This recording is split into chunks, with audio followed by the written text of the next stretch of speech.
था कल, वो कहता है कि हमारे मजहब के ऊपर कटाक्ष किया, हमारे मजहब को गाली दी, इसीलिए हम मार रहे। तो मैं भारत सरकार नपुंसक मत बन बैठो, जो कह रहा हूं उसे ध्यान से सुनो। सन्यासी हूं, धर्म है मेरा, आपको वो बात बताना जो आप जानने के बावजूद नहीं सुनना चाहते, ये आपको पता ही नहीं। अगर कोई धर्म विशेष व्यक्ति, ये मुसलमान, ये जो कह रहे हैं कि हमारे धर्म, हमारे नबी साहब, हमारे मोहम्मद साहब के लिए इस प्रकार से भद्दी टिप्पणी की गई है, इसीलिए हम इनकी हत्या कर रहे हैं, तो जो धर्म इस प्रकार से हत्या करवाना चाहता है हिंदुस्तान में, क्या उस धर्म को बैन नहीं किया जाता है हिंदुस्तान में? क्या उनको यहां से भगाया नहीं जा सकता? जब 1947 में देश मुसलमान और हिंदू के नाम पर विभाजित कर दिया गया, तो क्यों उनको यहां रख करके हिंदुस्तान की दशो दिशा बिगाड़ रहे हो आप? सबसे मूल कारण हमारा घटिया संविधान। इस संविधान के कारण ये हत्यारे बड़े मजे लेते हैं। कल जिन्होंने हत्या की, पुलिस उनको क्यों लेकर के गई? हिंदुओं को बड़ी खुशी हो गई, अरे अरेस्ट हो गए। अबे पागल हो तुम, पागल हो, अरे पागल हो, इसलिए तुम्हारे भाइयों की हत्या होती है। बड़े खुश होकर कह रहे हिंदू, अरे दोनों को अरेस्ट कर लिया। पागलों की औलादे, समझना तो राजी नहीं। अपनी बुद्धि का इस्तेमाल करो, घास भरा पड़ा है तुम्हारी बुद्धि में, इसलिए मारे जा रहे तुम्हारे लोग। मेरी बातें बुरी लग रही होगी तो निकल लो, दोस्ती की कोई जरूरत नहीं तुम्हारी मेरे फ्रेंड लिस्ट में, निकल लो यहाँ से। मैं कोई बुला नहीं रहा हूं कि मेरे लाइव देखने के लिए आ जाओ, नहीं तो अपने शब्द बोल रहा हूं। जो देश से प्रेम करेगा वो मेरी बात सुनेगा। उन दोनों को पुलिस ने अरेस्ट कर लिया। क्यों अरेस्ट किया भाई? कारण जानते हो? अगर वो पब्लिक के हत्थे चढ़ जाते तो आज वो जिंदा नहीं होते, कब्र में गड़े हुए नजर आते। इसलिए पुलिस ने उसकी सुरक्षा के लिए उसको जेल में डाल दिया, अटक कर दिया, क्योंकि जेल की दीवारें सबसे बड़ी सुरक्षित दीवारें होती है। ये है सोहन भाई, हमारे प्यारे शिष्य, जिन्होंने चिंता दर्शाई कि गुरुजी आपकी सुरक्षा का ध्यान रखिए। सोहन भाई, हजारों साथी मुझे प्रेम करते हैं, उनकी सद्भावनाएं मेरे साथ है, महाकाल का आशीर्वाद, महावीर का आशीर्वाद है मेरे साथ, और मैं शमशान का साधक हूं। मरना निश्चित है एक दिन, लेकिन मरते मरते भी इन बागर बिल्लों को लेकर के मरूंगा मैं, कुछ तो करके जाऊंगा। और ये सिर्फ स्वप्न देखते हैं। सूर्य सागर, कल के दिन मुझे 5-6 कॉल आए और हंस रहे थे कॉल पर ये मुसद्दी।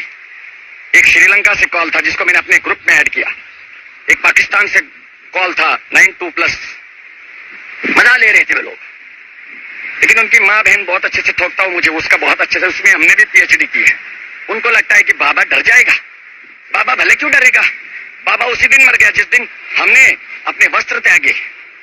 बस ज्यादा बात नहीं कहूंगा, डर नहीं है किसी बात का, डर ईश्वर का भी नहीं है इस सूर्य सागर को, क्योंकि ऐसा कार्य नहीं करता जिससे मुझे ईश्वर के सामने शर्मिंदा होना पड़े। कल उनको अरेस्ट करके पुलिस ने अंदर डाल दिया, तुम्हें बड़ा मजा आ रहा है, अरे उनको अरेस्ट कर लिया। नहीं, उनकी सिक्योरिटी, उनके घर की भी सिक्योरिटी, कि कोई हिंदू वहां जाकर के आतंक न मचा दे।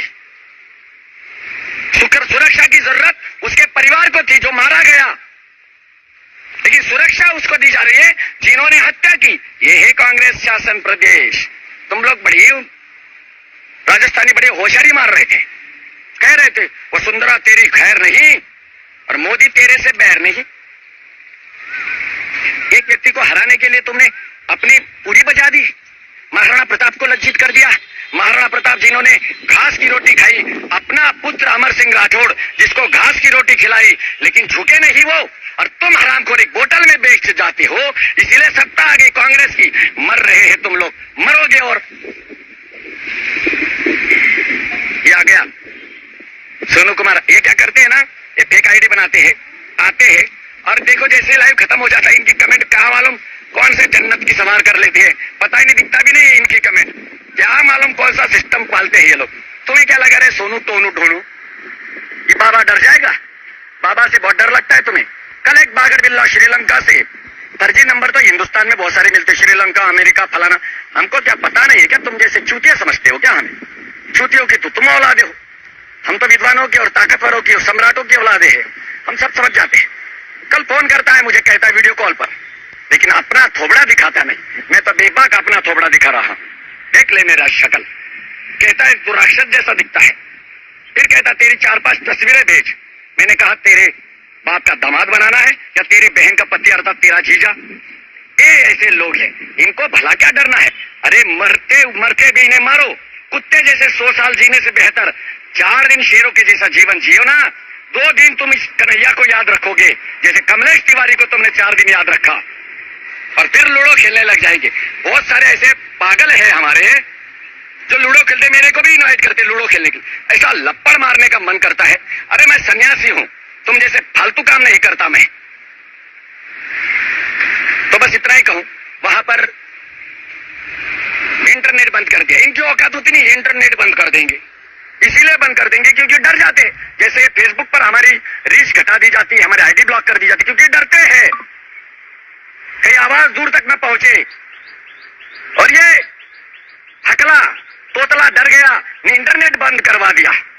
एक पैर मरघट में पड़ा हुआ है इसका, लेकिन देशभक्ति का कोई जज्बा नहीं। मैंने सुना है कि कल हमारे गुजरात में भी कुछ, कपिल जी भारद्वाज, सही कहा आपने, ये साले फेक आईडी वाले, कुछ 2-4 विधायक, मैं पूरी बात नहीं जानता, लेकिन हमारे अरविंद गिरिजी स्वामी जी है, मेरे परम मित्र है महिसागर से, उन्होंने पोस्ट किया था कि 3-4 विशेष समुदाय मुसलमानों के विधायकों ने ऊपर से दबाव डाल करके कुछ लोगों के फोन, हिंदुओं के फोन जब्त कर ले। भाई किस आधार से तुम हिंदुओं के फोन ले जा सकते हो? बिना नोटिस, बिना केस, बिना एफआईआर। और वो हिंदुओं ने तो बाहर अपने मोबाइल भी दे दिए। आश्चर्य है क्या हो रहा है गुजरात में भी वो, जबकि गुजरात तो सरदार वल्लभ भाई पटेल की भूमि है, गुजरात तो नरेंद्र मोदी साहब की भूमि है, अमित शाह की भूमि है। और इस भूमि में अगर इस प्रकार से होने लगेगा तो स्वाभाविक है फिर इस देश में, इस गुजरात में भी चंद्रशेखर आजाद जरूर पैदा हो जाएंगे। तुम्हारे राजस्थान में एक वीर पैदा हुआ था जिसने जिंदा जला डाला था एक बांग्लादेशी को। नाम उसका क्या था? देखो लिखो यहां, मेरे दिमाग से नाम लिखा। हम लोग ऐसे ही गद्दार हैं, हम लोग ऐसे ही बेवकूफ है, हमारे क्रांतिकारियों को भूल जाते हैं हम। उसने जिंदा जला दिया, आज तक जेल में है वो, उसकी कोई फिरक नहीं लेना चाहता। तुम्हारे लिए मैं भी आवाज उठा रहा हूं। कल अगर मैं भी मारा जाऊंगा, 2 दिन तुम रोए, मारा जाऊंगा नहीं, सपने में मुझे मरता हुआ बहुत सारे लोग देखते हैं, लेकिन मैं भी मरूंगा। या तो मेरे शब्द देखेंगे, मेरे वीडियो देखेंगे। शंभू रेगर नाम था उनका, शंभू रेगर, हाँ शंभू लाला ओमपुर जी लिख रहे। तो 2 दिन रोएंगे। तो ये लूडो फूडो खेलना बंद करो। और ये मैं कई बार कह चुका हूं, ये मेरे आईडी में बहुत सारे लोग वीडियो डालते हैं, स्टोरी डालो, अच्छे वीडियो डालो, लेकिन वो एक तमाशा बना करके रखा है, कम से कम उसको हटाओ। जय हिंद साथियों, वंदे मातरम।